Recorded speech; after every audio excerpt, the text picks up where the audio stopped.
Assalamualaikum warahmatullahi wabarakatuh. Kembali lagi bersama saya di channel Biosains ya. Hari ini kita akan melanjutkan materi perkuliahan kita pada mata kuliah ilmu ke alam dasar untuk pertemuan ketiga, yaitu tentang perkembangan dan pengembangan ilmu pengetahuan alam ya. Jadi sebelumnya kita sudah menyinggung juga sedikit tentang pengetahuan ya. Sedangkan sekarang kita coba bahas tentang perkembangan ilmu pengetahuan alam ya.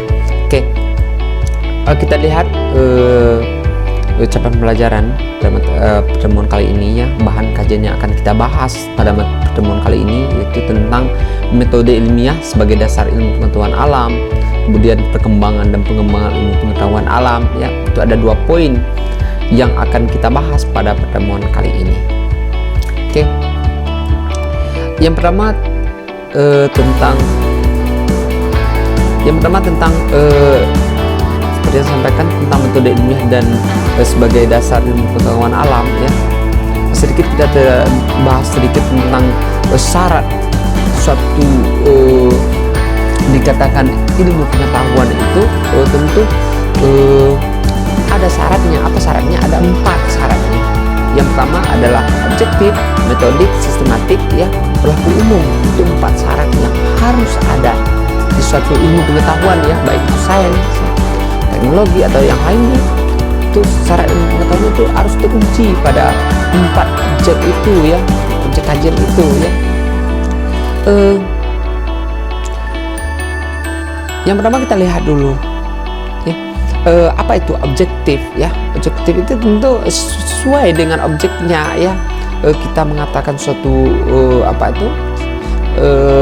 meneliti suatu objek itu sesuai dengan objek, memang betul objek itu yang kita teliti ya. Kemudian sifatnya objektif ya, sifatnya objektif, memang tidak ada keberpihakan kepada suatu kondisi ya. Dia dikatakan dengan objektif. Kemudian sedangkan metodik memperoleh dengan cara tertentu yang teratur dan terkontrol. Artinya ada metode yang digunakan. Metode apa yang digunakan ya, harus ada metode yang digunakan, dan metode itu tentu berlaku universal juga ya. Artinya metode yang kita gunakan itu memang metode yang sudah terukur, bukan metode coba-coba ya. Kemudian sistematik ya, tersusun dalam suatu sistem ya, tidak berdiri sendiri, ada saling keterkaitan satu dengan yang lainnya ya, saling menjelaskan hingga merupakan satu kesatuan. Itu dia. Jadi sistematik secara umum, tidak boleh melampaui satu sama lainnya ya. Sistematis dia harus dikerjakan. Misalkan di dalam suatu kajian ilmu, yang langkah yang pertama dilakukan adalah suatu masalah, misalkan melakukan hipotesis ya, tidak langsung kita ke pembahasan ya, terus dia ada sistematisnya melakukan penulisan itu ya, melakukan penelitian itu. Kemudian berlaku umum, universal ya, artinya dimanapun, kapanpun ya, yang kita lakukan itu diujikan orang itu dia bersifat umum, bisa di hasilnya tetap sama ya. Misalkan Anda menimbang di sini 1 kilo itu 10 on, tetap Anda itu harus menimbang di tempat yang lain itu 1 kilo itu 10 ons ya. Itu dia yang harus ada dalam suatu ilmu pengetahuan itu ya. Oke, kita lihat lahirnya ilmu pengetahuan ya. Perkembangan ilmu pengetahuan sebenarnya ini berasal ya, pada dasarnya itu dari Asia, berkembang ke Yunani, kembali lagi ke Asia ya, kemudian lalu ke Timur Tengah, dan kemudian baru ke Eropa ya. Itu perkembangan ilmu pengetahuan itu berasalnya memang dari Asia ya. Nanti kita lihat secara detail ya. Kemudian ilmu pengetahuan itu sifatnya ya rasionalisme dan empiris ya, rasional ya, masuk akal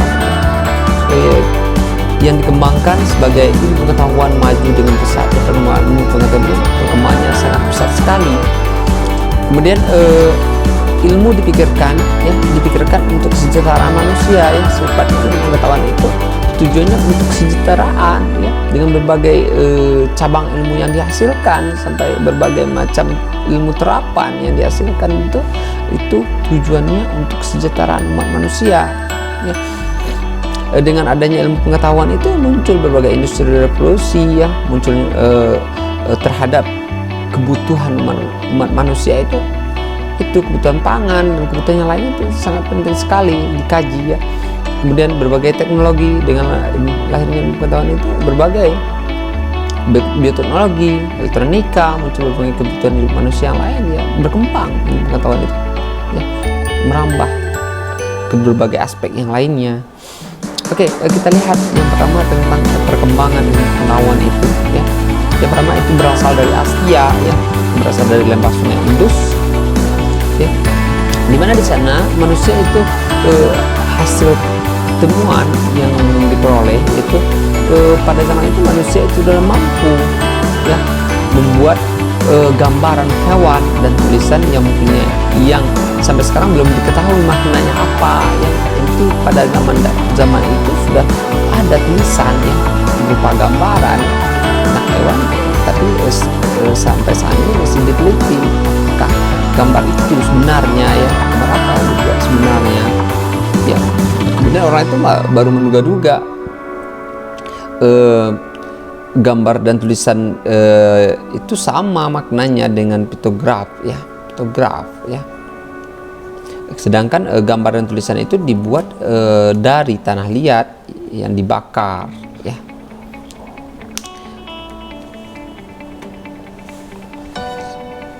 Kemudian kita lihat ya, kemudian berkembang ke Yunani ya, karena wilayah Eropa yang berada dekat dengan Asia Barat ya cepat menimba pengetahuan dari timur ya. Ilmu pengetahuan yang cukup tinggi disempurnakan dan ditingkatkan melalui penyelidikan inquiry ya, dasar lahirnya para penemu bangsa Barat. Ini beberapa ilmuwan Cina ya, ilmuwan Yunani ya, maksudnya ilmuwan Yunani yang berkembang ya, seperti Thales, kemudian Pythagoras, Socrates, kemudian Lapidus ya, kemudian Aristoteles, Archimedes. Ini dari masa ke masa ada penemuan-penemuan atau pengembangan ilmu pengetahuan itu mulai berkembang. Sebenarnya ini sebelum Masehi pun sudah ada ya, mulai dari 624 sampai 64 yang dikembangkan oleh Thales ya, 848 itu berbagai pengembangan ilmu pengetahuan sudah berkembang sebenarnya pada zaman dahulu ya. Oke, kita lihat dulu yang Thales ya. Thales ini berada pada masa 624 sampai 548 sebelum Masehi ya. Itu sangat jauh sekali kalau kita bandingkan dengan kita sekarang sudah 2000 ya Masehi ya, 2020 Masehi. Itu luar biasa kalau kita lihat penemuannya di zaman dahulu itu ya. Orang pertama yang mempertanyakan dasar kondisi alam juga dapat meramalkan terjadinya gerhana bulan. Thales ini sudah berpikir ya, rasa ingin tahuannya itu ya sudah mampu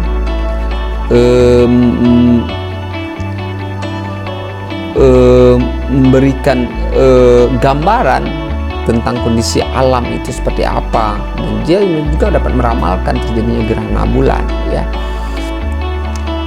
Kemudian Socrates disebut juga sebagai tonggak ilmu pengetahuan Yunani ya. Dia mengadakan penyelidikan tentang kehidupan manusia, berbagai Socrates ini berbagai hasil penemuannya itu masih dipakai ya, tidak meninggalkan karya tulis, tapi pemikiran dan dihimpun oleh Plato ya. Muridnya Socrates itu adalah Plato. Mungkin kita sering mendengar nama-nama yang Socrates, Thales, Plato ya, terhadap dunia pengembangan ilmu pengetahuan itu luar biasa perannya ya. Berbagai hasil karyanya itu ya. Kemudian Pythagoras, sedangkan Pythagoras itu ini yang penemu dalil Pythagoras. Kita belajar di matematika ya, seperti rumus-rumus yang dihasilkan ya, berbagai macam rumus Pythagoras ya yang dihasilkan.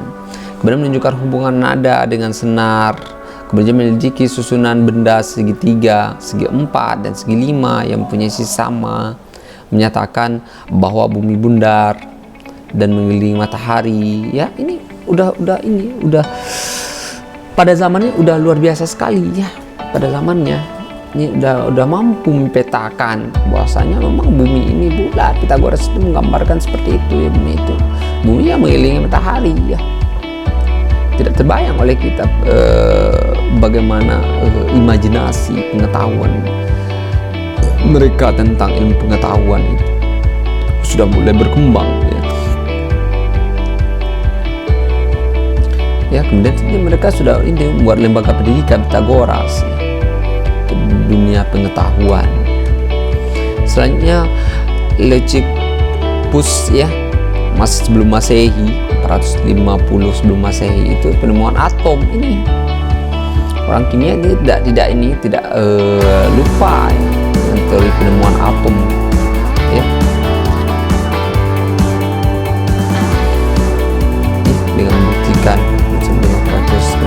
kemudian teori atom dalam materi kecil dan tidak bisa dibagi lagi untuk atom bermacam-macam gerakan ya. Perkembangan atom ya, tentu ini kita lihat berbagai hasil ya dari atom ini ya, seperti senjata nuklir yang dihasilkan, senjata tenaga nuklir yang dimanfaatkan manusia dari energi atom ya.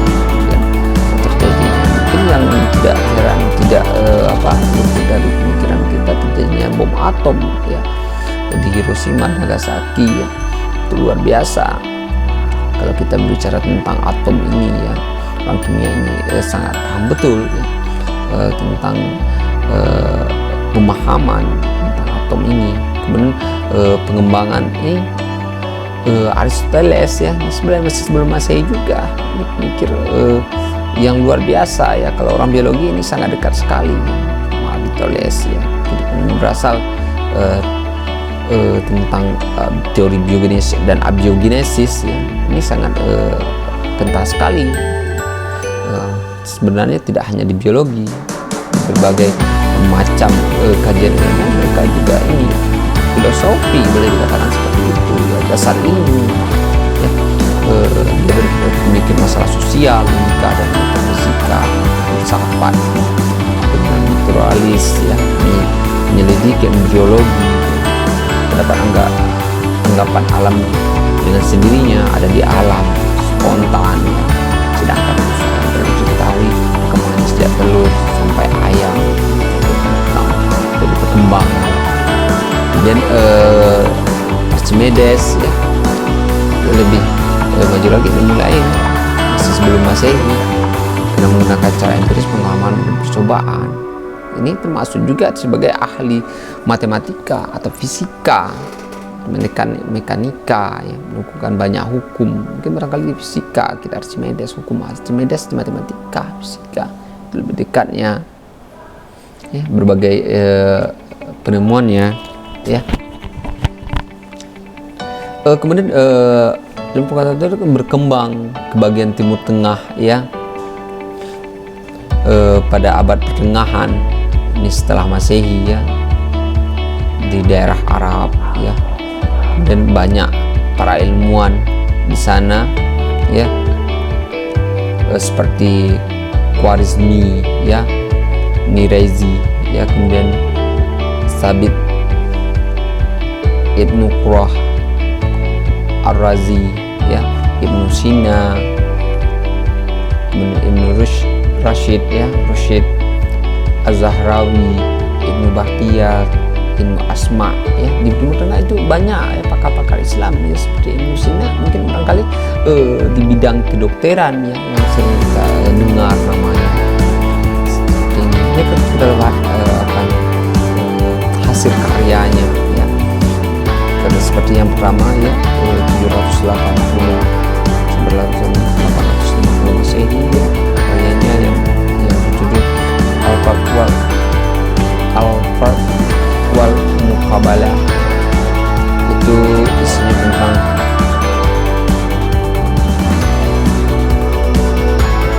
perbandingan ya, menggunakan azas algoritma yang merupakan sistem hitungan nilai angka dari kanan ke kiri, satuan puluhan, matematika, penjumlahan, angka kali ya. Ke bawah desain mesin hitung, kalkulator sudah mulai berkembang ya. Kemudian Sabit Ibnu Qurrah ya, 9 Masehi ya, abad 9 Masehi,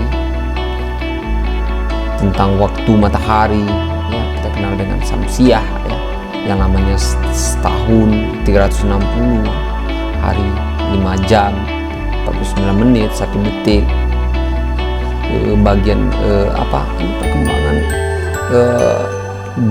di Timur Tengah juga ini sangat besar sekali perkembangan. Kemudian siapa lagi yang Mirazi ya,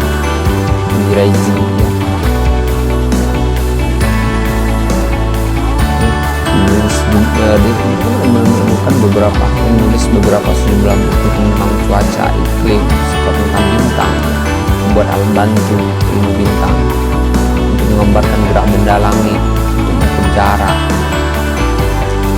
Sebagai bidang fisika yang mereka lebih kajiannya.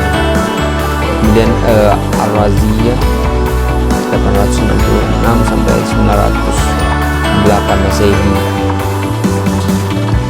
Ini berperan penting dalam kedokteran dan kimia ya. Ini sudah mendiagnosa penyakit cacar dengan membedakan cacar air atau dikenal dengan variola dengan cacar merah, rogella ya. Telah berhasil mengobati pernapasan saraf, pemanasan saraf, pengobatan sakit kepala, mendiagnosis tekanan darah tinggi menggunakan kayu pengikat untuk patah tulang ya.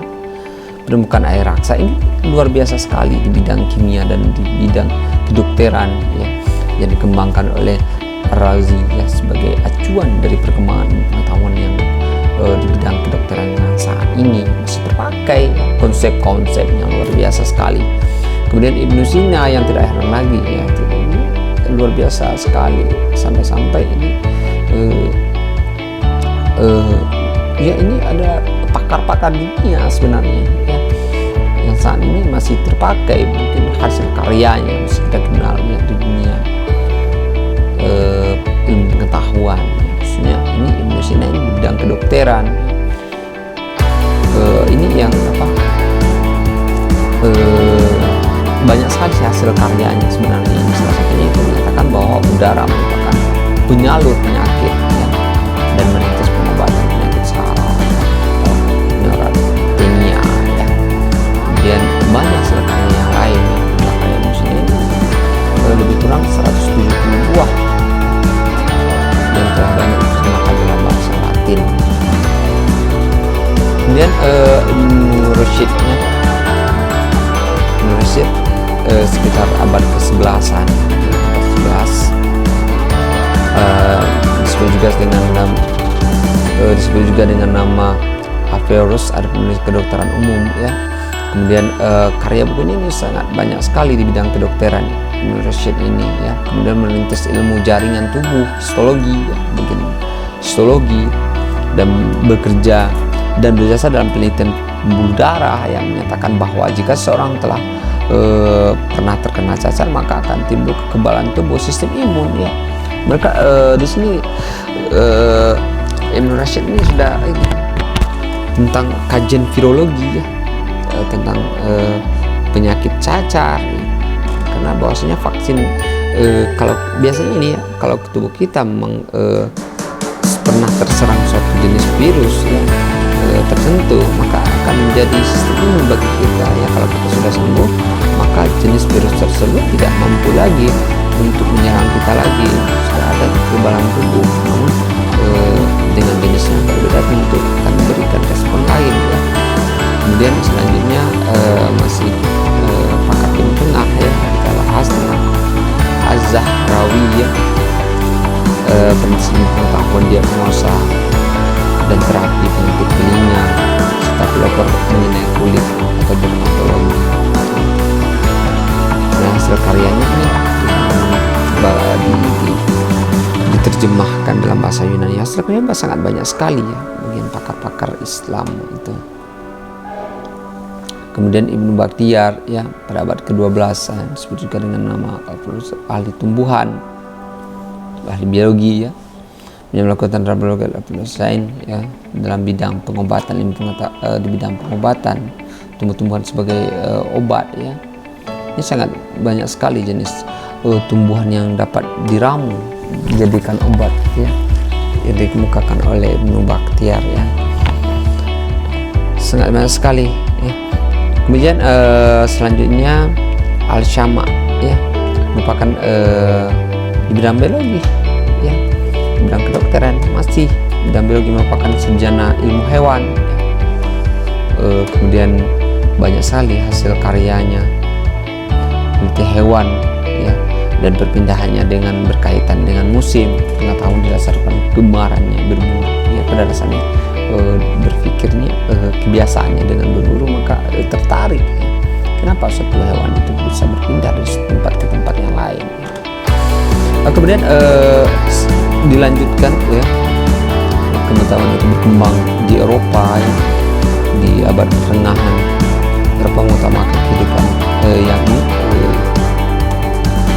pada Eropa rata-rata ini berkehidupan ya, Katolik. Kemudian pada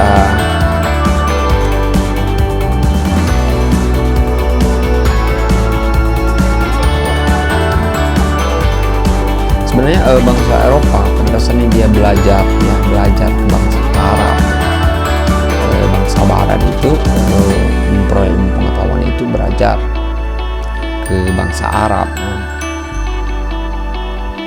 Dimulai di bangku sekolahnya, kemudian mereka menerjemahkan buku-buku Arab ke dalam bahasa mereka, dan dia mempelajari itu banyak ya, para bangsa Arab itu, bangsa Eropa itu belajar ke bangsa Arab ya. Berbagai bidang ya, di bidang astronomi mereka belajar di bidang astronomi ya, digunakannya dengan menghasilkan teropong. Kemudian beberapa muncul tokoh-tokoh seperti Nicholas Copernicus, kemudian Tycho Brahe ya, Johannes Kepler, Galilei ya, Isaac Newton, para pakar-pakar Eropa yang bisa kita lihat tentang hasil karyanya. Nah, ini mereka itu belajar dari kita Islam dan negara Arab seperti Nicholas Copernicus, bahwasanya ini yang heliosentris, bahwasanya pusat alam semesta itu adalah matahari, berbeda nanti dengan geosentris, bahwasanya bumi sebagai pusat. Nah, itu ada perbandingan teori, nanti akan kita bahas pada materi alam semesta. Kemudian bumi itu berputar pada porosnya ya, kemudian sekaligus mengitari matahari ya. Kemudian pakar sanggulnya sebagai Galilei ya, sekarang kita ini juga kemudian ini sejalan juga dengan Nicholas Copernicus ya, masa berprinsip bahwasanya sebagai matahari ada pusat alam semesta. Kemudian dia bisa menggunakan teleskop untuk mengamati benda-benda angkasa. Berbagai hasil karyanya seperti yang dialog tentang dua sistem besar dunia menurut Ptolemeus dan Copernicus ya, berbagai. Kemudian di berbagai bidang fisika yang munculnya tokoh seperti Evangelista Torricelli, ini ya penemu termometer sebagai alat ukur suhu udara, sekaligus dapat memperkirakan tekanan udara, meningkat termometer. Dan di sini juga sudah mulai dirancang ya, seperti penemuan dari Blaise Pascal ya, ini yang kita kenal dengan hukum Pascal ya. Kali ini di kajian ilmu komputer ya, dia sangat pasif sekali ya, paham sekali. Kemudian tokoh di bidang kimia seperti Antonio Loren Lefaucheur ya menyatakan bahwa pada pembakaran ditemukan hubungan zat asam dan udara menemukan sifat asam pada suatu zat ya. Bidang kimia seperti John Dalton seperti menerapkan dasar atom ya, dan menemukan multi properties berbagai hasil karyanya. Kemudian juga menemukan buta warna pada manusia ya, kemudian berbagai penghargaan yang mereka peroleh. Selanjutnya di bidang biologi seperti Anthony van Leeuwenhoek ya, yang menemukan mikroskop. Kemudian dia juga dengan adanya mikroskop itu dia menemukan sel bakteri besar 170 kali, yang menemukan spermatozoa, kelinci, dan manusia dan binatang lainnya. Artinya Anthony van Leeuwenhoek ini sangat berjasa besar dalam bidang biologi ya, dan mikrobiologi, pengembangan mikroskop yang dia hasilkan akan muncul berbagai ilmu lainnya yang bisa dikaji di sana menggunakan mikroskop itu. Kemudian selanjutnya seperti Malpighi ya, menemukan anatomi tumbuhan dengan percobaan pertama kali dilakukan pada katak, kemudian menemukan struktur hewan dan tumbuhan ya. Kemudian di bagian sel ya, dia mengkaji tentang sel ya, maka ada diabadikan ya, salah satunya ada Malpighi ya, kita kenal sebagai organel sel yang ada di dalam sel itu sendiri ya. Itu di bidang biologi. Sedangkan di bidang IPA klasik ya, klasik tradisional berdasarkan pengalaman kebiasaan analisis pengetahuan ini ya, seperti penglihatan dengan teori cahaya, pendengaran dengan teori suara ya, berbagai macam. Kemudian IPA modern kita kenal ya, munculnya akibat penelitian dan pengujian, dan telah dilakukan perbandingan IPA klasik dan IPA modern. Ini kita lihat dari ini uji yang dilakukan, bahwasanya kalau IPA modern ya tentu sudah pengujian yang dilakukan secara sistematis.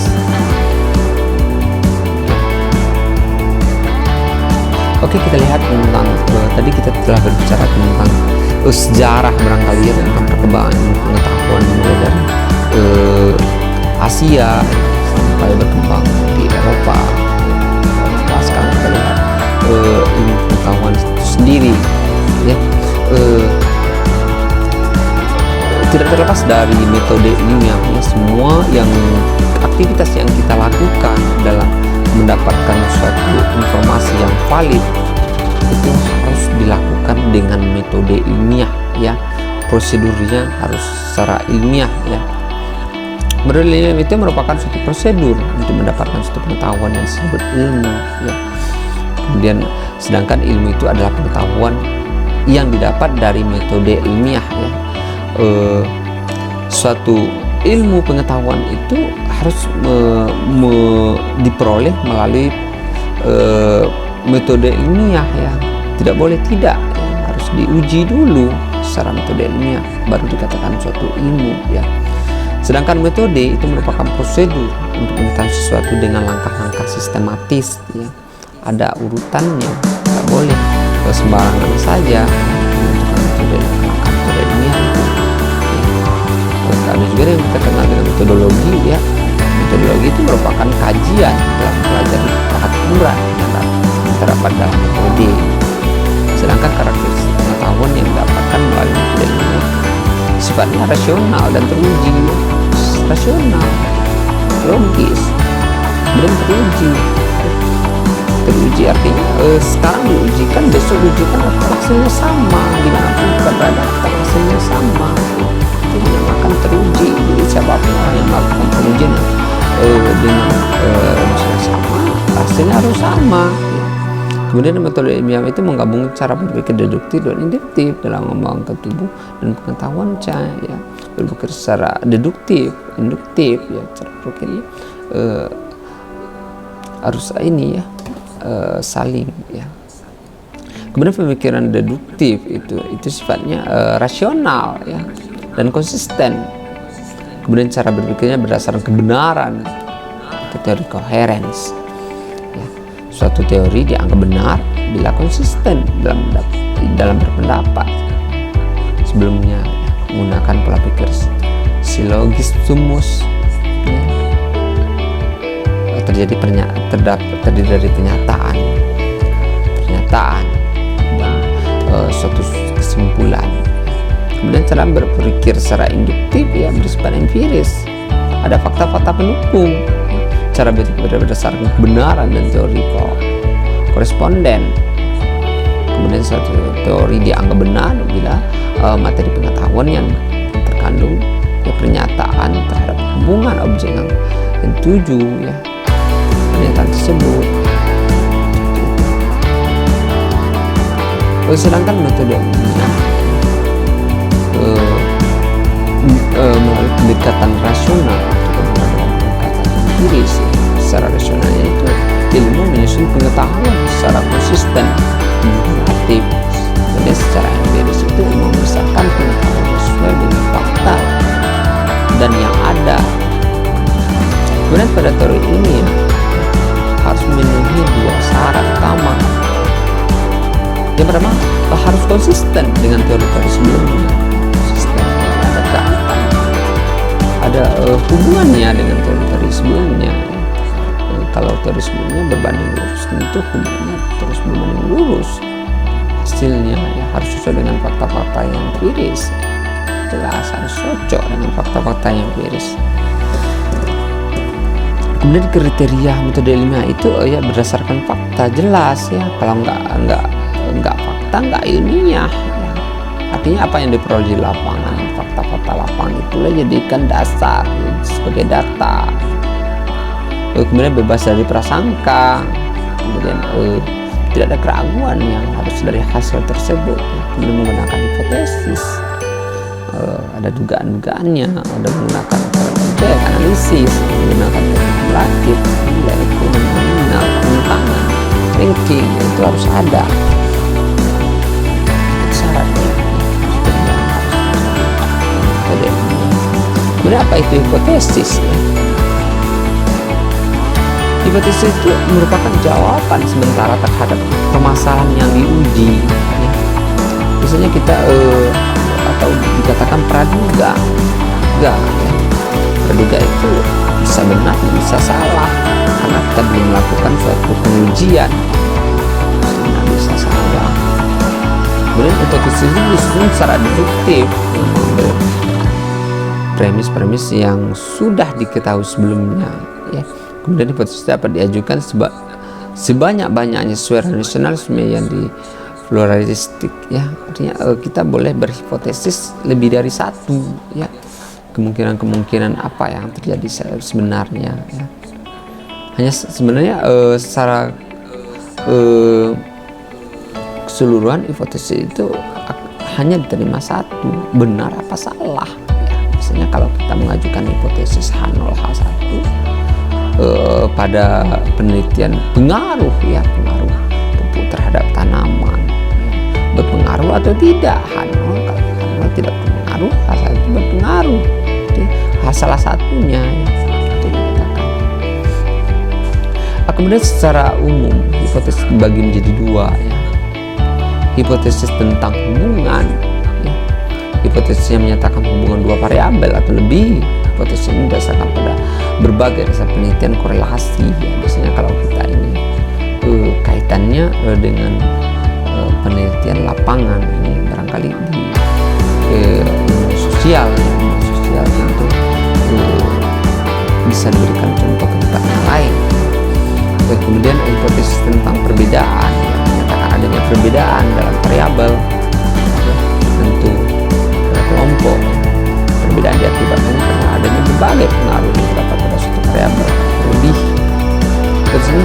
yang mendasari berbagai penelitian komparatif ya, ada hubungan di sana sama metode ini. Kayak salah satu metode ilmiah yang seperti operasional metode ilmiah ini, tahapannya seperti yang disampaikan. Terus ada yang pertama itu langkah metode ilmiah itu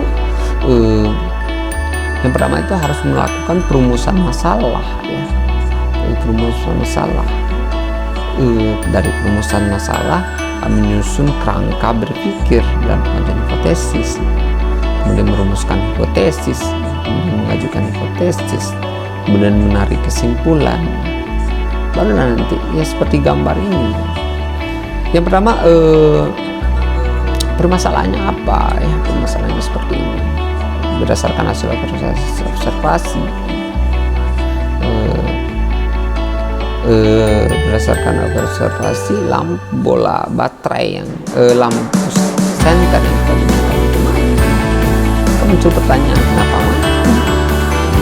kenapa dia bisa mati. Hipotesis yang muncul itu bisa dua kemungkinan, baterainya yang habis yang sumpah hal ini, dan dicoba ataupun ada bola lampunya. Ada dua hipotesis yang muncul di sana. Kalau baterai, kalau senter Anda terus saya putus, kalau dia tidak hidup, ada dua kemungkinan, bolanya yang putus atau baterainya yang habis. Ya di sini lakukan observasi, dibuka ya. Dibuka senter ya, berdasarkan observasi dibuka, dieksperimenkan, diganti bolanya. Ternyata setelah dilakukan dibongkar, ternyata memang bolanya yang putus ya. Nah, seperti itu pola berpikir ilmiah, begitu caranya.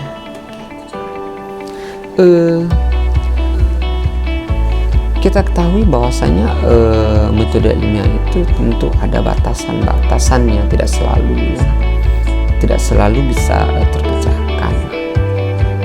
Tentu ada kelemahan dan kelebihannya dari metode ilmiah ini. Kita lihat keterbatasan metode ilmiah itu keterbatasan kemampuan panca indera, mengakibatkan keterbatasan menangkap suatu fakta ya. Karena manusia itu diberi Tuhan itu memiliki penglihatan, tentu kita ada batasannya, tidak mampu kita untuk melihat dunia fana yang begitu luas ini ya. Sedangkan yang sebenarnya kebenaran itu yang benar itu ya memang dari Tuhan. Manusia ini mencoba untuk berusaha benar ya, yang kuat ya, kebenarannya itu ya dari Tuhan. Di sini ya, terlihat kebenaran tidak pernah berubah sepanjang masa. Kemudian metode ilmiah tidak dapat menjangkau dan tidak mampu menguji adanya Tuhan. Ini yang metode ilmiah tidak mampu untuk membuktikan. Kalau kita itu kembali lagi kepada kita umat beragama meyakini adanya kita sebagai makhluk yang bertuhan. Tentu kalau secara ilmiah, kalau orang bertanya bisa tidak dibuktikan secara ilmiah adanya Tuhan itu ya, secara ilmiah. Kalau kita harus observasi segala macam, tentu ini kembali lagi kepada kita, itu menyangkut keyakinan kita ya, menyangkut keyakinan. Kemudian metode ilmiah juga tidak mampu menguji ada tidaknya alam gaib ya, dan makhluk lainnya. Luar biasa sekali. Ini kalau kita bawakan, kalau orang bertanya seperti ini memang tidak bisa ya, secara metode ilmiah itu tidak menjangkau ke sana bagaimana cara kita membuktikan adanya alam gaib ya. Karena kita tidak ada yang bisa sampai ke sana dan kembali ke sini untuk membuktikan dengan membawa fakta-fakta yang ada di sana. Itu rasanya tidak mungkin. Keterbatasan yang namanya manusia itu memiliki keterbatasan sebagai makhluk. Metode ilmiah juga tidak mampu membuat kesimpulan berkenaan dengan baik dan buruk atau sistem seni dan keindahan, karena sifatnya relatif. Penilaian keindahan itu secara garis besar mungkin ada gambaran-gambaran, tapi secara spesifik seni keindahan itu ini ya relatif ya, pandangannya. Kita lihat tentang keunggulan metode ilmiah ya. Metode ilmiah itu yang pertama itu terkandung dalam sifat objektif ya. Sifat yang pertama itu objektif, seperti yang disampaikan di awal itu dia objektif, tidak membedakan si A si B ya, penilaiannya sama. Kalau dia salah tetap salah, si A salah, si B salah, si A salah meskipun dia keluarga atau sama macam tetap salah. Itu yang dikatakan dengan objektif, metodik ya. Jelas metode yang digunakan sistematis ya. Harus berurutan dan berlaku umum ya, untuk menulis ilmiah yang terpuji itu. Ini ya sikap-sikap yang dihasilkan pada mencintai kebenaran, sifatnya dan adil, menyadari bahwa kebenaran ilmu tidak absolut ya, benar tidak absolut, kemudian tidak mudah percaya tahayul. Lainnya ini sifatnya seperti itu ya, hal-hal yang mistik yang kalau dia misalkan kalau kita sedang berbicara dengan orang fanatik betul dengan hal-hal yang mistik, sains ya, orang sains tidak mempercaya ya hal itu karena dia tidak ada bukti-bukti bahwa memang ada ya, misalkan ini itu jadi ini hantu jadi segala macam. Orang saya tidak percaya akan itu karena bukti-buktinya tidak ada. Dia tidak akan mempercaya, itu tidak mudah percaya ya. Dia tidak mudah percayakan pada fakta ya. Jadi dia selalu bersikap optimis. Ini orang saya ini sangat penting sekali bersikap optimis meskipun hari ini belum mendapatkan hasil yang baik, maka dia akan mencoba lagi sampai mungkin ratusan kali atau puluhan kali ya. Dia harus mencoba meskipun hasil hari ini tidak baik. Dia akan mencari tahu apa yang membuatnya tidak baik, apa kelemahannya sehingga belum mendapatkan hasil yang baik ya. Seperti itu. Oke, itu tentang gambaran tentang pembahasan materi kita hari ini. Kita cukupkan sampai saat ini, kita cukupkan pada hari ini, materi kita untuk hari ini, kemudian akan kita lanjutkan pada pertemuan berikutnya tentang bumi dan semesta. Jadi silakan udah belajar, jadi maaf pelajari dulu materi yang akan kita pelajari. Oke, sekian saja materi yang ini. Cukupkan. Assalamualaikum.